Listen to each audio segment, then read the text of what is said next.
حضرت سلیمان کا لشکر آ رہا تھا اور یہ چیونٹی وادی نمل میں اپنی ہمجولیوں کے ساتھ وہاں تلاش رزق میں گھوم پھر رہی تھی. تو جو ہی لشکر آتے ہوئے دیکھا تو اس نے اپنی ہمجولیوں کو کہا، جس کی حکایت قرآن نے کی ہے، کہا جلدی جلدی اپنی بلوں میں داخل ہو جاؤ، اللہ کے نبی کا لشکر بے خبری میں تمہیں کچل نہ ڈالے. کئی میل دور سے چیونٹی کی اس آواز کو حضرت سلیمان نے سنا. قرآن بتاتا ہے فَتَبَسَّمَ ضَاحِكًا مِّن قَوْلِهَا، اور اس چیونٹی کی اس بات کو سن کر پیغمبر کے چہرے پہ ہنسی آ گئی، مسکراہٹ آ گئی کہ یہ کیا بول رہی ہے. اللہ اکبر. چیونٹی کو پکڑ کے کان کے پردے پہ بھی ڈال دو تو آپ پھر بھی نہ سمجھ پائیں کہ وہ کیا بول رہی ہے. لیکن اللہ کے پیغمبر کی شان یہ ہے کہ کئی میل دور سے وادی نمل میں بولنے والی چیونٹی کو جو بول رہی ہے وہ بھی سن رہے ہیں اور اس کا جو مفہوم ہے وہ بھی سمجھ رہے ہیں. یہ پیغمبر کی شان ہے. کبھی بھی پیغمبر کو اپنی ذات پہ قیاس کرنے کی غلطی نہ کریں. نہ پیغمبر ہمارے جیسا ہے نہ ہم پیغمبر جیسے. ایک شخص نے روزہ رکھ لیا تو گرمی تھی، چلچلاتی دھوپ تھی، تو وہ بے ہوش ہو گیا. تو لوگ اس کے اوپر کپڑا تان کر کے کھڑے تھے سائے کی. تو حضور گزرے تو فرمایا کہ یہ کیا ہے؟ تو کہا کہ اس نے روزہ رکھا تھا تو اس کی وجہ سے یہ نڈھال ہو گیا. فرمایا کہ اس کو کس نے کہا تھا روزہ رکھا؟ وصال کا روزہ رکھا. وصال کا روزہ ایک روزے کے بعد پھر اسی پہ تسلسل کے ساتھ دوسرا روزہ. تو کہا حضور آپ جو رکھتے ہیں. تو اس نے بھی پھر دیکھ کے رکھ لیا. تو آقا کریم علیہ الصلوۃ والسلام میں ایکم مثلی، تم میں سے میری مثل کون ہے؟ ایکم مثلی، تم میں سے میری مثل کون ہے؟ اور ایک دوسرے مقام پہ آقا کریم نے فرمایا لستو کہیاتکم، میں تمہاری طرح نہیں ہوں. کبھی کہا ایکم مثلی، تم میری طرح نہیں ہو، کبھی کہا میں تمہاری طرح نہیں ہوں. تو یہ غلطی کبھی نہیں کرنی چاہیے کہ اپنے آپ کو نبی پر قیاس کریں یا نبی علیہ السلام کو اپنی ذات پہ قیاس کریں. اللہ نے ان کو جو صلاحیتیں، جو شانیں، جو عظمتیں اور جو امتیازات عطا کیے ہیں وہ انہی کا خاصہ ہے. اللہ نے انہی کو ایک الگ شان اور الگ نرالی عظمت عطا فرمائی ہے جو انہی کا مقصود ہے. اب چیونٹی کتنے میل دور سے اپنی ہمجولیوں سے بات کر رہی ہے.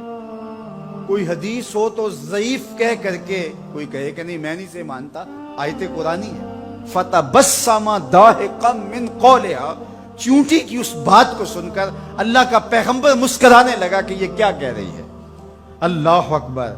یار حضرت سلیمان علیہ السلام چیونٹی کی بات سنے بھی اور جو وہ کہے اس کو سمجھیں بھی اور اس بات پہ مسکرائیں بھی اور چیونٹی بھی کئی میلوں پہ ہو.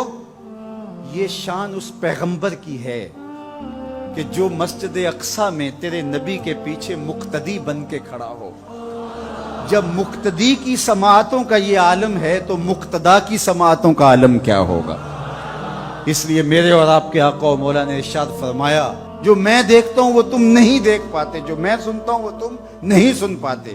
تو جب سلیمان علیہ السلام اتنی دور سے چیونٹی کی آواز کو سن بھی لیں اور اس کی سرسراہٹ کے مفہوم کو اخذ بھی کر لیں اور اس پہ آپ جو ہے وہ جواب بھی دیں، فَتَبَسَّمَ ضَاحِكًا مِّن قَوْلِهَا، تو پیغمبر چیونٹی کی آواز کو سن لے تو مدینے والا امتی کی آواز کو نہیں سننے کا. تو یہ شان ہے خدمتگاروں کی. سرکار کا عالم کیا ہو. اللہ نے شان عطا کی ہے، اللہ نے عظمت عطا کی.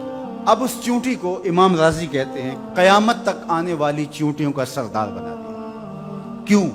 اس لیے کہ اس چیونٹی کو اس بات کا علم تھا کہ اللہ کے نبی کا لشکر جان بوجھ کر ننھی جان کو بھی ضائع نہیں کر سکتا. یہاں ایک لمحے کے لیے رکیے اور اس مفہوم کو اچھی طرح ذہن میں اتار لیجئے، اپنے اندر راسخ کر لیجئے.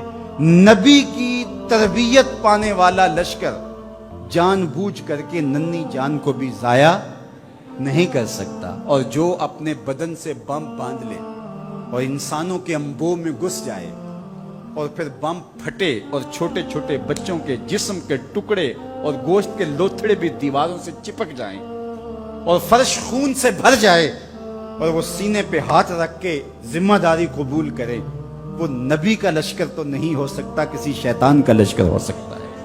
تو اس چیونٹی کو اللہ تعالیٰ نے قیامت تک کی چیونٹیوں کا سردار بنا دیا۔ قرآن مجید کی 114 سورتوں میں سے ایک سورت کا نام اس چیونٹی کے نام پہ رکھ دیا۔